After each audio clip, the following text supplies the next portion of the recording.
अष्टवक्र गीता दूसरा प्रकरण सूत्र नंबर 23। अहो भुवन कल्लोलैर विचित्रैर द्राक समुत्थितम् मय्ये अनंत महाम बोधो चित्तवाते समुद्धते। अनुवाद इस प्रकार है। आश्चर्य कि मैं अनंत समुद्र रूप हूं, मुझमें या जिसमें चित्त रूपी हवा के उठने पर शीघ्र ही विचित्र जगत रूपी तरंगे पैदा होती हैं। तो अब क्या कह रहे हैं, इसको अच्छे समझेंगे। बहुत इजी है, वर्ड्स में थोड़ा हमें कठिन लगता है, डायग्राम से भी समझ लेंगे इसको। तो क्या कह रहे हैं जनक, फिर से अहो। अब ये अहो अच्छे समझ लेना, मराठी वाला अहो मत समझना, ठीक है ना। मराठी में अहो किसको बोलते हैं? हस्बैंड को बोलते हैं। अहो नहीं, अहो ये बिल्कुल आखिरी वाला अहो है, आत्मा वाला अहो, मुक्ति वाला अहो। कि वो जब उसने मुक्ति या देख लिया कि मैं कितना मूर्ख बन रहा था और मैं क्या हूं और क्या सोच रहा हूं और मैं मिट गया, उसका अहो है, वो आनंद का अहो है ये। तो कह रहे हैं अहो मैं ही हूं। कौन हूं मैं? वो अनंत महासागर, जिसमें उस महासागर में मन रूपी वायु चलने लगती है तो क्या हो जाता है, फिर संसार रूपी लहरें उठने लगती हैं। तो इसको ना खूब अच्छे से एक डायग्राम से समझ ले। अब ये मैं कौन हूं? समंदर, ये शुद्ध मैं। हाँ? समंदर विशाल अनंत शांत। अब ये यहाँ पे जो समंदर बोला है, ये हूं आत्मा की निशानी, मैं विशाल अनंत। अब इसमें मन क्या है? वायु। जब समंदर पे वायु चलती है, मन रूपी, यहाँ चित्त बोला है, चित्त रूपी वायु चलने लगती है तो क्या होता है? संसार रूपी तरंगे उठने लगती हैं। तो जब तक ये मन शांत था तो ये लहरें नहीं थी, तो संसार नहीं था। पर जैसे ही ये मन आ गया, मन में गति आ गई, मन में हलचल आ गई, तो पानी की क्या हिलने डुलने लगेगा। और ये जो पानी हमें हिल डुल रहा है, लहरें जो दिखाई दे रही हैं, प्रतीत हो रही हैं या प्रकट हो रही हैं, ये हो गया संसार। तो ठीक है, ये समझ गया हम। तो आत्मा क्या है? शांत महासागर। मन क्या बोला है? वायु, यह हवा, और लहरें संसार। तो आत्मा क्या है? शांत। उसमें कुछ नहीं है, ना कोई प्रकृति है, ना कोई लहर है, ना कोई हलचल है, कुछ नहीं। तो फिर ये लहरें कहाँ से आ गई? अभी हमने डायग्राम में देख लिया, लहर कहाँ से आ गई? हवा से आ गई। और हवा क्या है?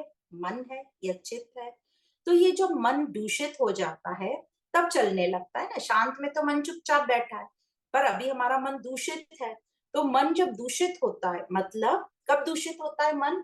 जब अपने आप को आत्मा से अलग मानने लगता है कि मैं अलग हूँ, वो अलग है। तो जब मन अपने आप को आत्मा से अलग समझता है तो होता कुछ नहीं है, बस वो समझता है कि मैं अलग हूँ। तब मन में क्या होती है? हलचल आ जाती है, हिलने डुलने लगता है। शांत नहीं बैठता, हलचल आ गई, हम बोलते हैं मेरा मन बहुत चल रहा है, गति आ गई। वही तरंगे बनकर दिखती हैं। तो ये जो मन था, ये जो चलने लगा तो हमें क्या दिखने लगी? तरंगे, मतलब लहरें। समुद्र हिलने लगा तो वो हमें दिखने लगा, नहीं तो मन दिखाई देता ही नहीं है हमको। वो लहरों के रूप में ही प्रकट हुआ। और ये जो प्रकट हो रही है लहरें, वही संसार है। ठीक है ना। तो हमारा ही मन है, वो ही चलेगा, अशांत होगा, तो जो हमें दिखेगा वही हमारा संसार। तो संसार का रचयिता कौन हुआ? मैं, मेरा मन। ठीक है। तो तरंगों का उठना गिरना, यही पूरा संसार का व्यापार है। तो अब क्या करना है? समझ गए हम, मन को शांत करना है। तो यही अष्टवक्र जी कहने की हमें कोशिश कर रहे हैं कि हमारे मन को मिटा देना है। तो आत्मा तो अपने आप में परिपूर्ण है, शुद्ध है, शांत है, विशाल है। उसमें ना तो कोई जगत है, ना मन है, ना प्रकृति है, ना संसार है, कुछ भी नहीं है। तो ये सब जो हलचल है, ये कहाँ हो रही थी? मन में हो रही थी। हवा, हवा का गुण है ना, चलना, इधर उधर बहना। तो जो मन है वही हवा है और उसी में हलचल हो रही है। पर हम सब जानते हैं कि मन का आधार क्या है? मन आया कहाँ से? मन का आधार है आत्मा। मन उठा कहाँ से? आत्मा से। तो कहने को हम कहते हैं कि ये जो हलचल है, लहर है, ये सब आत्मा से उठी। आत्मा से उठी, वहां तक ठीक है। पर आत्मा के लिए नहीं उठी, है ना। अब प्लेट है, प्लेट के ऊपर आप कुछ भी रख दो, प्लेट को उससे कोई लेना देना नहीं। वैसे ही प्लेट तो आधार है, पर जो उसके ऊपर जो रखा गया है वो क्या हो रहा है उससे प्लेट को कोई लेना देना नहीं है। तो ठीक उसी प्रकार आत्मा के लिए नहीं है ये मन, पर उठी कहाँ से है सब? मन, आत्मा से। आत्मा आधार है पर आत्मा के लिए नहीं है मन। तो एक्चुअली तो सच में मन है ही नहीं ना, मन भी झूठ मूठ का है ना। तो ये तरंगे संसार भी नहीं, यदि मन भी झूठ मूठ है तो ये चलना लहर संसार भी सब झूठ मूठ है। पर हमें तो अभी दिखता है ना संसार, क्योंकि हमारा मन हलचल में है और मन है, हमने उसको भी सत मान के रखा है। तो ये सब जो संसार दिखता है ये मन को दिखता है, मन के लिए है, आत्मा के लिए नहीं। तो समझने के लिए जो डायग्राम बनाया था कि समुंदर में लहर कैसे उठी, ये हवा से उठी, जो कि हवा उसका कारण है, मतलब मन उसका कारण है। तो अब ये मन को, ये संसार को मिटाने का क्या सिस्टम होगा? ये जो हवा चल रही है उसको हम रोक दें तो लहरें भी रुक जाएंगी। सिंपल सा फॉर्मूला, हवा को रोक देंगे तो लहरें भी नहीं रुक, गिर जाएंगी, लहरें भी नहीं रहेंगी। वैसे ही मन को हम हटा दें तो संसार भी नहीं रहेगा। तो यह जो संसार जो दिखाई हमें दे रहा है, जो प्रतीत हो रहा है, आधार इसका क्या है? आत्मा। पर आत्मा जगत नहीं बनी, आधार आत्मा है पर आत्मा जगत नहीं बनी है। जैसे प्लेट आधार है, पर जो प्लेट है वो थोड़ी ना खाना भोजन बन गई है, प्लेट तो सिर्फ आधार है, और वो भोजन प्लेट के लिए है ही नहीं, है ना। वो तो हमारे मन के लिए है सब चीजें। तो इस प्रकार समझ लो कि यह जो संसार प्रतीत हो रहा है, यह किसे प्रतीत हो रहा है? मुझे प्रतीत हो रहा है, मुझे दिख रहा है। तो आत्मा नहीं बना रही है इस जगत को, पर फिर भी ये मुझे संसार दिख रहा है, प्रतीत हो रहा है। तो किसे दिख रहा है? मुझे दिख रहा है, मुझे ये संसार अनुभव हो रहा है। भले ये संसार का आधार आत्मा है, पर आत्मा जगत को नहीं भोग रही, नहीं उसको अनुभव कर रही है। ये भोग कौन रहा है पूरे संसार को? यह मेरा मन, मैं भोग रहा हूँ, तो मन भोग रहा है। मतलब जो जगत है वो मन के लिए है, यह संसार मन के लिए, ये पूरा जगत सिर्फ मन के लिए है। मन द्वारा ही ये प्रक्षेपित है, पर आधार इसका आत्मा है। अब ये जो मन भी है, ये बार बार हम बोल रहे हैं, झूठ मूठ खड़ा हो जाता है, मैं हूं, मैंने किया। सच में तो ये है ही नहीं। पर ये जो जगत है, फिर किसने रचा, है ना? किसने रचा? हम बोल देते हैं, हम ये तो भूल जाते हैं कि ये मेरे मन का है।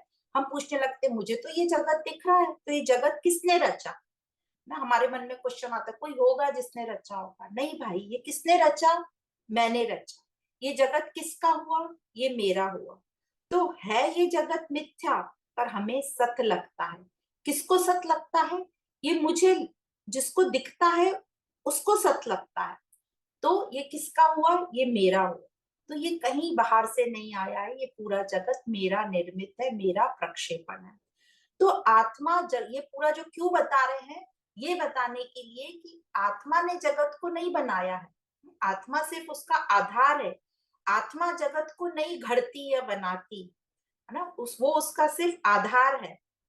और जो ये जो पूरा जगत है तो मिथ्या, पर उसको बनाने वाला कौन है? मैं हूं इसको बनाने वाला, आत्मा इसकी रचयिता नहीं है। तो उसको, कई बार हम सुनते ना कि ये जगत मिथ्या है, तो इसको बनाने वाला भी मिथ्या होगा। तो हम क्या बोलते हैं? जगत मिथ्या है तो इसको बनाने वाला परमात्मा भी मिथ्या होगा। तो यहाँ सेंटेंस को समझ लो कि जगत तो मिथ्या है, करेक्ट, पर अब इसको बनाने वाला कौन है? मैं। तो मैं भी मिथ्या हूँ, आत्मा मिथ्या नहीं है। इस प्रकार हम समझ लेंगे, क्योंकि आत्मा इसको नहीं बना रही है, इसको मेरा मन बना। तो ये बात यहाँ पे हमको क्लियर हो जानी चाहिए कि जो लोग ऐसे, आप पब्लिक में खड़े होंगे, लोग आपको ऐसी बातें सुना, हाँ ये तो सब मिथ्या, हमने जान लिया, फिर ये भी जान लो कि बनाने वाला भी मिथ्या है, वो ऐसे हमको एक्शन से बता देंगे, है ना।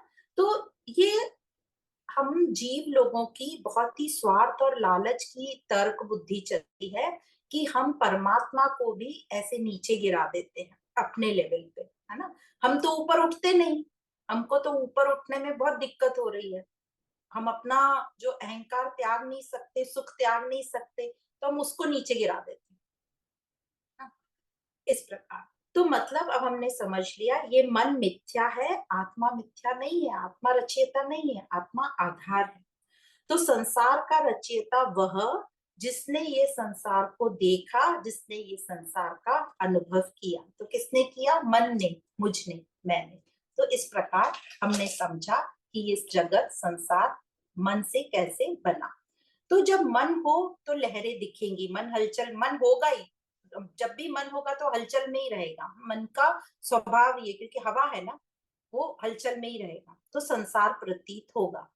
फिर किसने बनाया, वो ही सब प्रश्न आता है, वो हम भूल जाते हैं और सोचते ईश्वर ने बनाया, परमात्मा ने, जो भी इष्ट ने। पर जब हम आत्मस्थ हो जाते हैं, आत्मज्ञान में आ जाते हैं, तो कोई लहर नहीं, क्योंकि आत्मा को तो कुछ चाहिए ही नहीं, वह खुद अपने आप में पूर्ण है, अनंत है, शांत है, वो तो सागर है, वो खुद में ही पूर्ण है और विशाल है। तो इस आत्मा को कुछ नहीं चाहिए। तो जब तक अज्ञान में रहते तब तक ये संसार दिखता है और प्रश्न आता है कि किसने बनाया, किसने बनाया? उस परमात्मा ने बनाया। पर जैसे ही ज्ञान में आ जाते हैं, समझ जाते हैं, आत्मस्थ हो जाते हैं, तब वह लहर, यह संसार दिखाई नहीं देती, क्योंकि क्या हुआ? मन शांत हो गया, मिट गया। क्योंकि ये आत्मा खुद ही में अब पूर्ण है, उसे कुछ नहीं चाहिए। तो जब सच्चाई जान जाते हैं तो बस आश्चर्य होता है। क्या आश्चर्य होता है? कि अहो, पता ही नहीं था ये अभी तक कि मैं ही वो विशाल शुद्ध हूँ। और ये मन सिर्फ अहो ही कह पाता है और फिर मौन हो जाता है। इतना कहकर ये मन मिट जाता है, मन समाप्त हो जाता है। तो ये जो ऐसा आश्चर्य हुआ मन को, ये अब हम लॉजिक से सोच सकते हैं कि ये जो मन को आश्चर्य हुआ, क्या ये मन को आश्चर्य मन को देखकर ही हुआ, खुद को देखकर ही हुआ? खुद को देखकर तो इतना आश्चर्य नहीं होगा, क्योंकि हम अपने आप से भली भांति वाकिफ है कि हम कौन है। तो ये आश्चर्य किसको देखकर हुआ? मन को। ये आश्चर्य हुआ मन को देखकर, मन को अपने आप को मिटते हुए देखकर ये अहोम आता कि ये मिट गया और मैं कितना शांत और कितना आनंद में आ गया। तो यही बार बार पूछना कि ये मन को किसको देखकर अहोभाव आया? तो अपने आप को मिटते हुए देखकर, अपने आप को समाप्त या मृत्यु, अपनी मृत्यु को देखकर अहोभाव आया। और उसे अपनी मृत्यु से में ही बड़ा ही आनंद का अनुभव हो रहा है।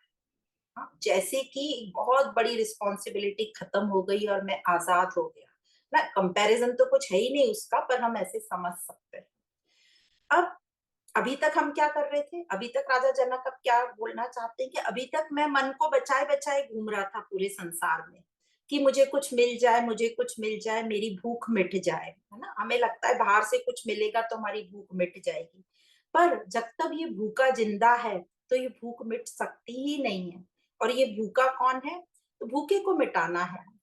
तो जब तक भूखे को नहीं मिटाएंगे ये भूख नहीं मिटेगी। और भूखा कैसे मिटता है? जब वो अपने आप को जान लेता है, अपनी सच्चाई की, उसको भले ही सच कड़वा लग रहा है, पर अब उसने सच को स्वीकार लिया कि मैं झूठा था, मैं झूठा हूँ। जैसे पिछले बार बोला था ना, झूठे कोई बता रहे कि तू झूठा है, तो उसको सच कड़वा लगता है। यहाँ उसने वो सच की जो कड़वाहट थी वो ले ली, उसको स्वीकार कर लिया। और अहो, उसके मन निकला अहो, मतलब मैं मुक्त हुआ, मैंने सच्चाई को स्वीकार कर लिया और आत्मा ही सच है, बाकी सब झूठ है। अपनी गलती उसने मान ली, तो अपनी गलती जो मान लेने में आनंद है, वैसा आनंद और कहीं नहीं। तो झूठे को मिटाने में ही आनंद है। बाकी सब जो भी हम आनंद के नाम पे करते हैं, अब सोच लो पिछले 9 दिन में आनंद के नाम पे क्या क्या हमने किया। जो भी कर रहे हैं, जो भी आप सोच सकते हो आपने किया, वो सब आनंद के नाम पर मनोरंजन है, बाकी और कुछ नहीं।